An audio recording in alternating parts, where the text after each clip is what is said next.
The inset for the headphone stand has been laid out on pretty much the minimum size board for producing this part.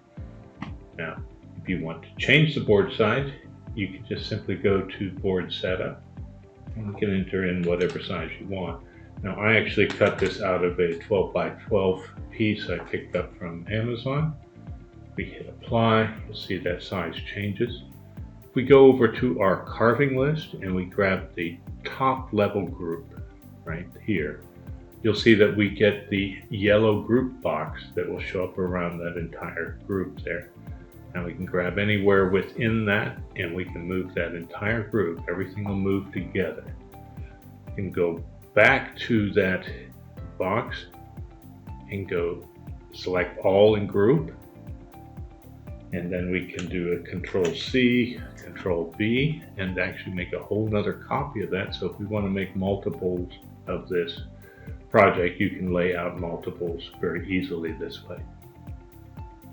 Now, you can of course also change the wave pattern out for whatever geometry you wish to input, maybe a logo or a name.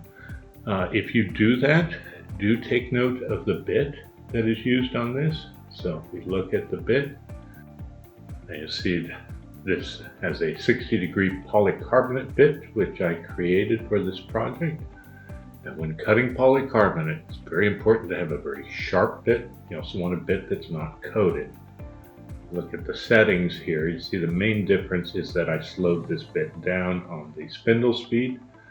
I did test with multiple flute bits and found that straight two flute bit actually worked the best and needed actually a little higher RPM than the others, but this bit did not have any balling up on it, so it made good, reasonably clean cuts. Another note is that that bit is also mounted in a ER11 collet, so I did set the search range to expanded, so it'll search the entire range. Okay, so this is the polycarbonate we're going to be using here. And in order to cut this, I've made a blank, which we'll be putting in our universal jig. The blank's just same size or slightly under from the polycarbonate. And we will be using a double-sided adhesive. So we're just going to take a piece of shelf paper. I've already cut a piece here. We're going to put that on our surface here. That essentially protects the surface from the glue. So when we're done, we just peel off the shelf paper and we still have a good blank here.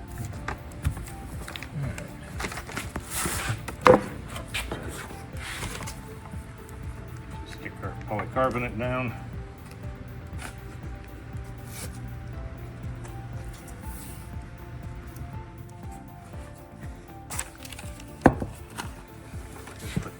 Our universal jig,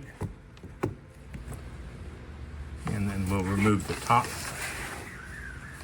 protective plastic, because if we don't, then that gets spun around the bit and we'll end up marring the plastic. So we'll just go ahead and take that off. Now we're ready to go ahead and carve this piece.